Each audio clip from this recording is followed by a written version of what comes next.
All right, a lot of information packed into about 2 minutes there. And we're going to try to break it down the best we can. We have invited in a very talented panel to do so. We have some familiar faces here. I'm not sure where they are. I don't know where they are. Wait a minute. Oh, it's still Sunday. It is still Sunday. Yes, it is. It doesn't feel like it It doesn't anymore. feel like Sunday right now. No. Dave Wilson, Republican strategist and former Democratic Party chair of the state of South Carolina, Trav Robertson here. Thank you for coming in. I know you've been doing a lot of talking today, and that's not going to get me any. That's not going to slow down. We're going to be doing a lot of talking, anymore. I think, all week long. A long time now. Yeah. There was so much there. But the name we hear, of course, Kamala Harris, gets the endorsement. Right. You say that already movement is being made by delegates in each state to move towards that. Well, as I walked into the studio tonight, I was on the phone with Chairwoman Crystal Spain of the South Carolina Democratic Party, just making sure I didn't get ahead of her.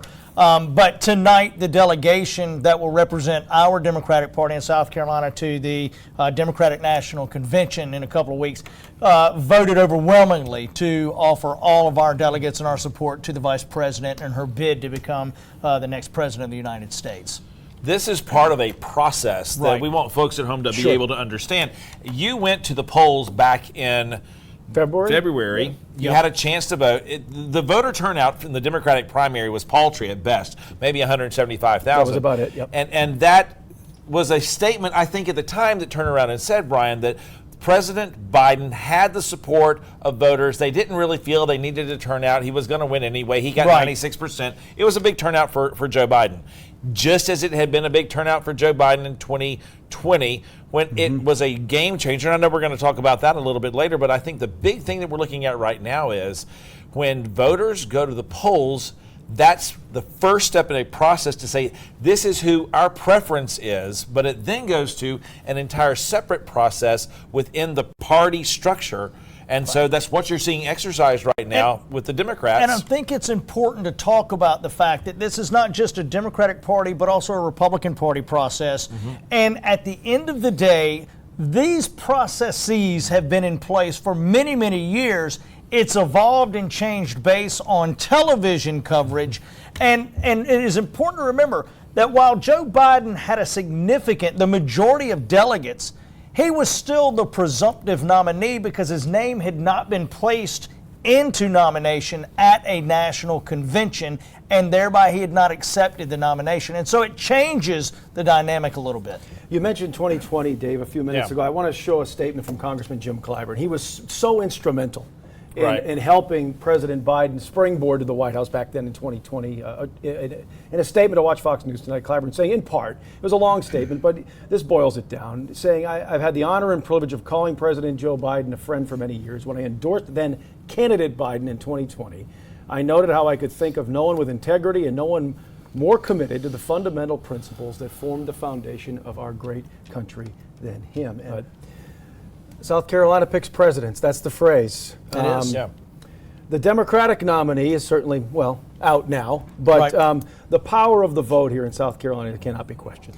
Well, there's no doubt about it. We have picked numerous presidents through our process, whether it's the Democratic primary or the presidential.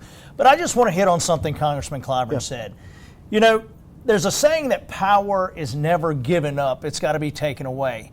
And Joe Biden has spent his entire life working for the United States of America. And today, we saw a very selfless act when he gave up the presidency of the United States of America to run for office. And I think that we can't underestimate the value and importance of someone saying, I'm going to give up power because we do not live in a kingdom.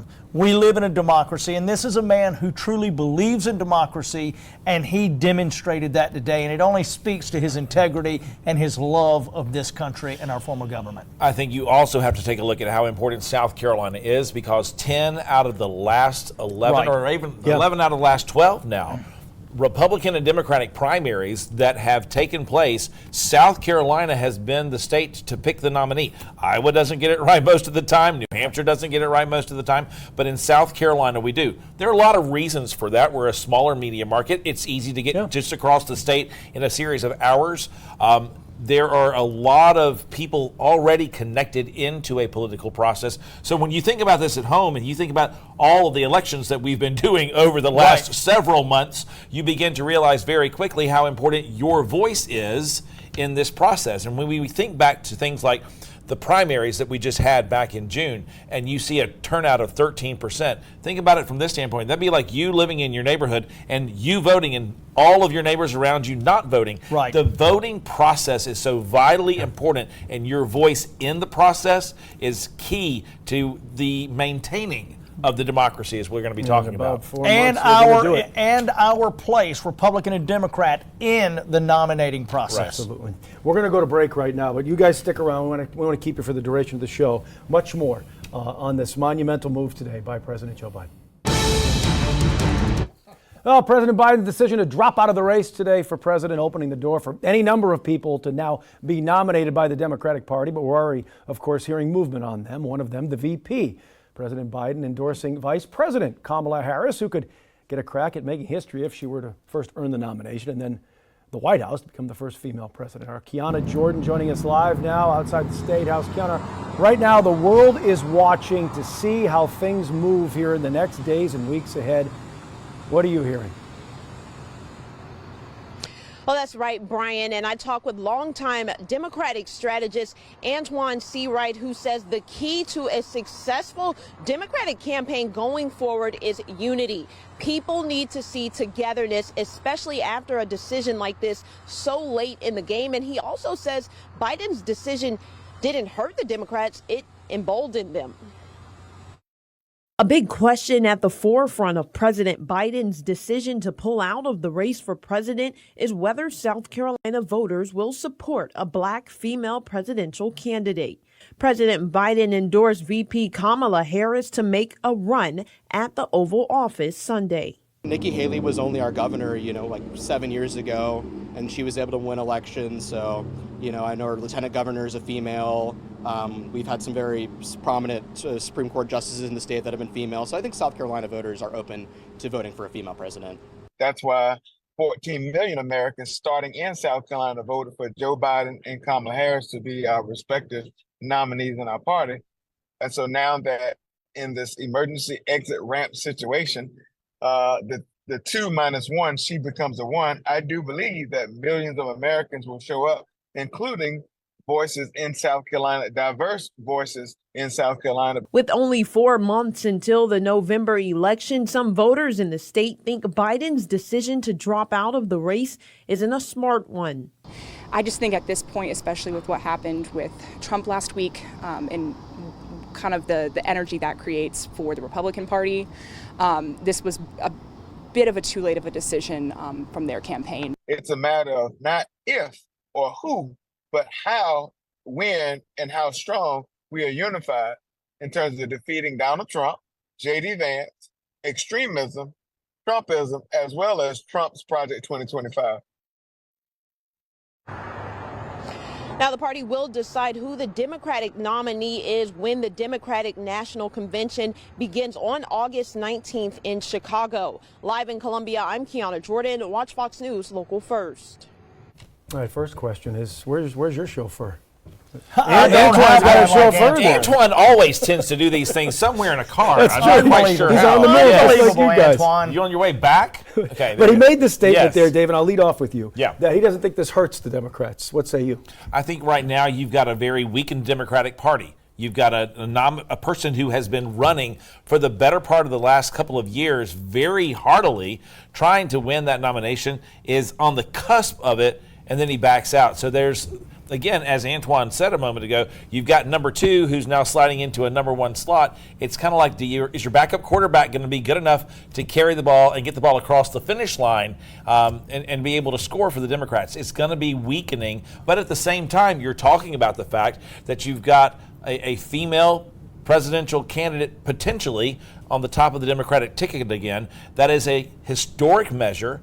Will she be able to do what needs to be done, not only for the presidential run, but more importantly, the down ballot races as we start getting into all of the other races for the House and the Senate. Trav's been waiting to go. President Harris is going to unite the Democratic Party, and she's going to have a successful 8 years as President of the United States of America. You already endorsed it? She's already president now? That was Freudian. Oh, Excuse me. Freudian slips. Okay. November. But the truth is that this is an exciting opportunity because people are going to see a convention that actually does something instead of just the perfunctory television hour. So this will be one of the most watched conventions in the history of the United States of America. She's got an exciting opportunity. Who knows who's going to be the vice presidential pick for her?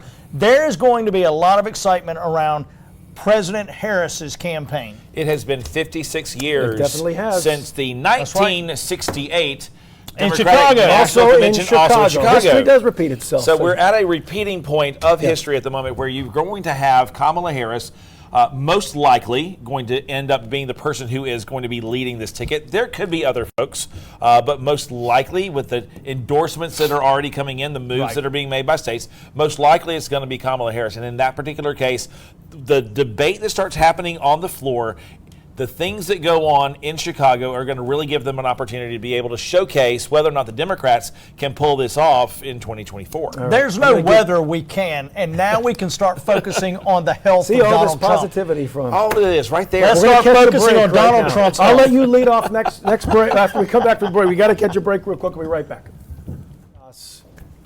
No RFK effect. I don't think you're going to see an RFK. Okay, so the way that it all breaks down, when you think about this, we go back to the Electoral College. Yeah. It takes a certain number of electoral votes to be able to win. You will be, with the exception of Maine and Nebraska, it's a winner take all. Yep. South Carolina is most likely going to go Republican. It's going to be considered a red state. In that particular case, that doesn't mean those of you who are Democrats don't show up. You need to be showing up because there's down ballot races as well. But when you look at it from that standpoint, the states that really matter are going to really begin to play an effect, I think, on what the Democrats choose to do when you look at it from who the VP pick is going to be. Well, because they're going to have that's to right. start looking at states that are going to be swing states for the Democrats. And you're really just talking about 13 states. I mean, and so the question is, are we talking about the governor of Pennsylvania? We're talking about Roy Cooper in North Carolina. We're talking about Andy Beshear in Kentucky. And then you've got Michigan, Wisconsin, Minnesota, Arizona, New Mexico, and Nevada. So there are a couple of states there that are going to probably weigh heavier in this process, but I really think that maybe he gets one vote out of Maine. I think Kennedy now hurts Donald Trump as it relates to a third-party race. It all depends. It depends upon how people choose to view Kamala Harris, because Kamala Harris as a candidate couldn't get through South Carolina. That's President Harris to you. Vice president at the time, or candidate at the time, could not get through South Carolina on her own. It would ended up being Joe Biden who ends up winning South Carolina in 2020.